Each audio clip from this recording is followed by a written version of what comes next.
শেখ মুজিবুর রহমান ও জাতীয় চার নেতার মুক্তিযোদ্ধার স্বীকৃতি বাতিলের খবরটি সঠিক নয়, এমন মন্তব্য করেছেন মুক্তিযুদ্ধ বিষয়ক উপদেষ্টা ফারুকী আজম।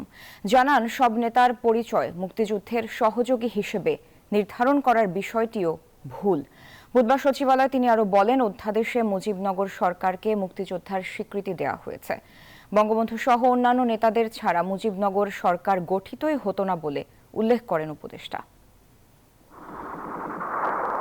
স্বাধীনতার ৫৫ বছর পর মুক্তিযোদ্ধা সংজ্ঞা নিয়ে নতুন বিতর্কে অন্তর্বর্তী সরকার। মঙ্গলবার রাতে বীর মুক্তিযোদ্ধাদের সংজ্ঞা পরিবর্তন করে জাতীয় মুক্তিযোদ্ধা কাউন্সিল সংশোধন অধ্যাদেশ ২০২৫ জারি করে আইন মন্ত্রণালয়।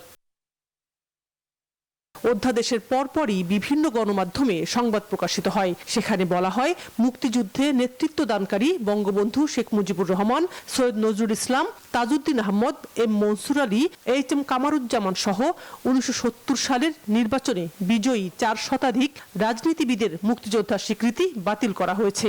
এ নিয়ে সামাজিক যোগাযোগ মাধ্যম থেকে গণমাধ্যমে বইছে সমালোচনার ঝড়।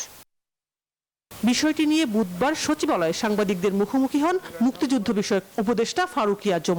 উপদেষ্টা জানান, অধ্যাদেশে মুজিবনগর সরকারকে মুক্তিযোদ্ধার স্বীকৃতি দেওয়া হয়েছে, আর বঙ্গবন্ধু সহ অন্যান্য নেতারা না থাকলে এই সরকারই গঠিত হতো না।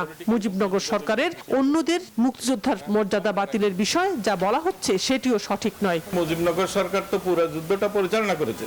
মুক্তিযোদ্ধাদের জন্য রেশন কোথা থেকে আসবে, অস্ত্র কোথা থেকে আসবে, এগুলি সব এই সরকার করছে না। তো ফলে এইটা তো ঐতিহাসিক সত্য যে এই সরকার পুরো যুদ্ধটা পরিচালনা করেছে। তো এটা কেমন করে ইতিহাস পরিবর্তন করা যায়? এটা একটা মিসলিডিং হয়েছে। তাহলে মুজিবনগর সরকারের মধ্যে কে ছিলেন? শেখ মুজিবুর রহমান ছিলেন, সৈয়দ নজরুল ইসলাম সাহেব ছিলেন, তাজউদ্দিন সাহেব ছিলেন, মনসুর আলী সাহেব ছিলেন, কামরুজ্জামান সাহেব ছিলেন, খন্দকার মুস্তাক সাহেব ছিলেন। এরা সবাই মুক্তিযোদ্ধা। মুক্তিযুদ্ধ বিষয়ক উপদেষ্টা জানান, ১৯৭২ সালে মুক্তিযোদ্ধার যে সংজ্ঞা ছিল সেটাই এখানে বাস্তবায়ন করেছেন। ২০১৮ ও ২০২২ সালে এটা পরিবর্তন করা হয়। এটা শুধু আমরা নতুন করে প্রবর্তন করি নাই, এটা 72-তে ছিল, 72-এ ছিল। এই সেম এই যে সংজ্ঞাটা আমরা এখন দিলাম এইটা সেম ছিল, এটা পরিবর্তন করেছে 2018-তে এসে এই সংজ্ঞাটাকে চেঞ্জ করেছে। 2022-এ এসে চেঞ্জ করেছে, দুইবার চেঞ্জ হয়েছে।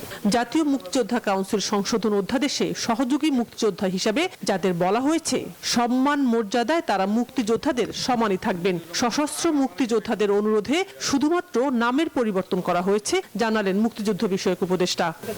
ওরা এখানে আন্দোলন করছে রাস্তা। শানাজি আসপিন, নিউজ 24, ঢাকা।